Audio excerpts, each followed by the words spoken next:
भारत द्वारा खाद्य तेलों पर आयात शुल्क बढ़ाने के 7 सप्ताह बाद भी सोयाबीन की कीमतें सरकार द्वारा निर्धारित न्यूनतम समर्थन मूल्य यानी एमएसपी 4,892 प्रति क्विंटल से नीचे बनी हुई है। नेफेड और एनसीसीएफ जैसी सरकारी एजेंसियों ने अब तक प्रमुख उत्पादक राज्यों में मूल्य समर्थन योजना पीएसएस के तहत 26,442 टन सोयाबीन की खरीद की है। मध्य प्रदेश की मंडियों में सोयाबीन की आवक, भाव और डिमांड का जायजा लेंगे हम निर्मल कुमार नवीन कुमार फर्म बड़नगर मध्य प्रदेश के गौरव मारू से। मेरा नाम है कमल शर्मा। गौरव जी, आपका स्वागत है। गौरव जी, मध्य प्रदेश में सोयाबीन की आवक हर रोज कितनी हो रही है और ऑक्शन भाव नमी के अनुसार किस रेंज में चल रहे हैं? कमल जी, सबसे पहले नमस्कार आपको और आपके सभी व्यूअर्स को। मैं दीपावली और नववर्ष की शुभकामनाएं देना चाहता हूं।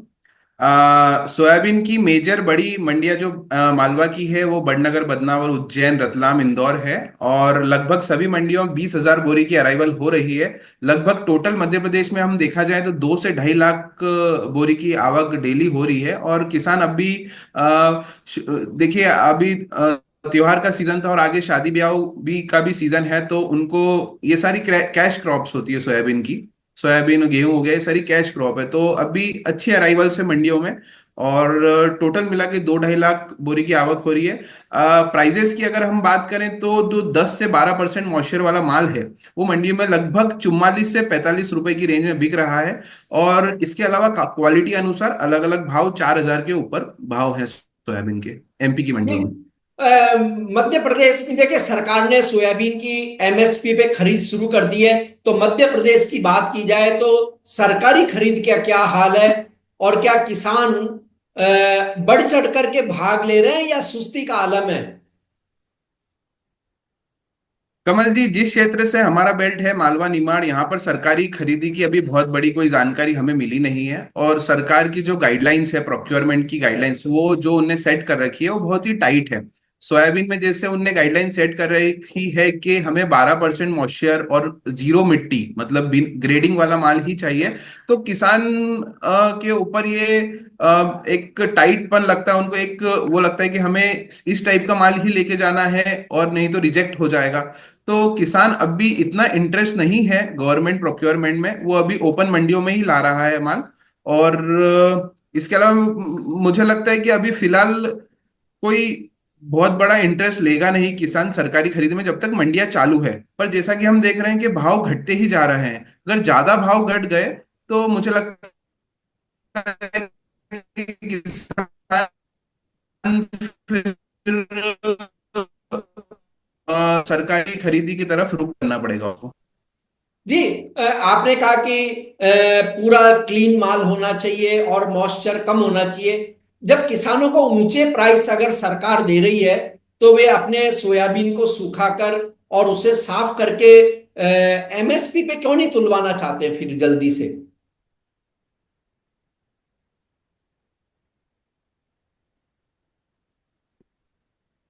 देखिए, इससे पहले कभी भी किसानों ने आज तक, एमपी के किसानों, महाराष्ट्र के किसानों को अभी तक उनको एक्सपीरियंस रहा नहीं है कि वो सोयाबीन को भी लेके जावें। तो उनके मन में भी एक संशय है कि हमें कैसा, मतलब ऐसा नहीं हो कि हमारा माल वहां जाए और रिजेक्ट हो जावे। और अभी व्यवस्थाएं भी जो होती है गेहूं में, गवर्नमेंट बहुत एग्रेसिव तरीके से प्रोक्योरमेंट चालू करती है सभी सेंटरों पे। और इतने सेंटर अभी एमपी में तो चालू हुए नहीं है, बहुत कम सेंटर चालू हैं।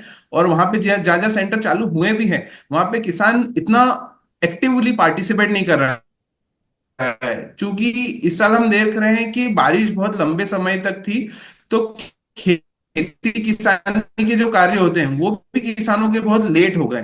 तो हम अगली जो फसल देखने चाह रहे हैं, रबी की फसल, वो ऑलरेडी 1 महीना लेट है। तो अभी फिलहाल किसान खेती के कार्य में भी लगा है। और धीरे धीरे ऐसा लगता है, प्रतीत होता है कि अगर भाव ज्यादा अगर घट गए सोयाबीन के, तो सरकारी खरीदी में बिल्कुल जाएगा, निश्चित जाएगा वो, क्योंकि भाव वहां पर ऊंचे हैं।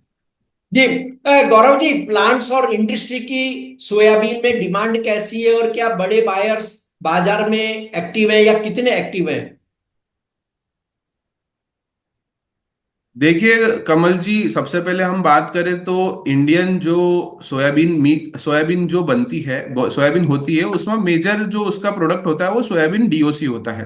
देखिए जी। फॉरेन फॉरेन मार्केट में सोयाबीन डीओसी की हालत अभी बहुत ज्यादा खराब है, और इंडियन मील जो है वो अभी भी $100 अदर ओरिजिन से ऊंचा है उसका जो प्राइस है। इसलिए मैं मानता हूं जब तक कि एक्सपोर्ट में इंडिया को बायर नहीं मिलते और एक्सपोर्ट में इंडियन मिल के प्राइसेस थोड़े कॉम्पिटिटिव नहीं होते, तब तक सोयाबीन में आप मान के चलिए कि बड़े बायर का कोई आना मेरे को मुझे लगता नहीं। एक्सपोर्ट में जब तक माल जाएगा नहीं तब तक कोई भी बड़ा बायर इंटरेस्ट लेगा नहीं। और इंडियन खपत इतनी नहीं है, वो एक साथ नहीं आती है, वो रुक रुक के आती है, वो प्राइजेस देख के आती है इंडियन जो खपत है। तो इसका मतलब तो जब डीओसी हमारा महंगा है दूसरे देशों की तुलना में, तो जी, फिर प्लांट्स में क्रशिंग भी कम हो रहा होगा शायद। निश्चित ही बहुत सही बोल रहे हैं आप कि क्रशिंग भी बहुत कम हो रहा है। जी।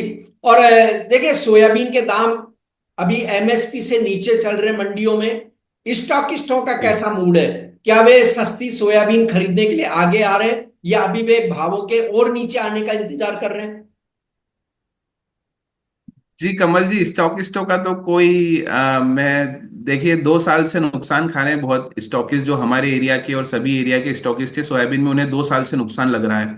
तो मैं मानता हूँ 50% स्टॉकिस्ट तो बाहर हो चुके हैं, वो इंटरेस्ट ले नहीं रहे हैं, वो अदर जिनसों में कन्वर्ट हो चुके हैं।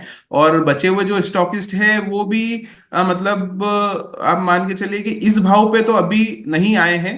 अगर यहाँ से 200-300 रुपये और घटता है और थोड़ी सी नमी कम होती है सोयाबीन में, मंडियों में नमी अभी बहुत आ रही है, नमी अगर कम होती है तो निश्चित ही स्टॉकिस्ट इसमें एंट्री करेगा, बहुत जल्दी करेगा। तो सोयाबीन में असल में कितनी प्रतिशत नमी हो कि आप जो कह रहे हैं कि स्टॉकिस्ट या जो कोई व्यापारी है वो एक्टिव हो, कितनी होनी चाहिए फिर नमी? मुझे लगता है 12% के अंदर अगर नमी अगर आना लग जाए ज्यादातर मालों में तो स्टॉकिस्ट एक्टिव हो जाएगा। जी।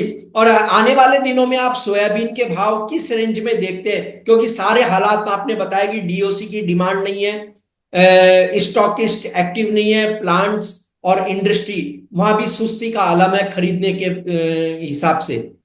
तो प्राइस किस रेंज में रह सकते हैं आने वाले दिनों में अब?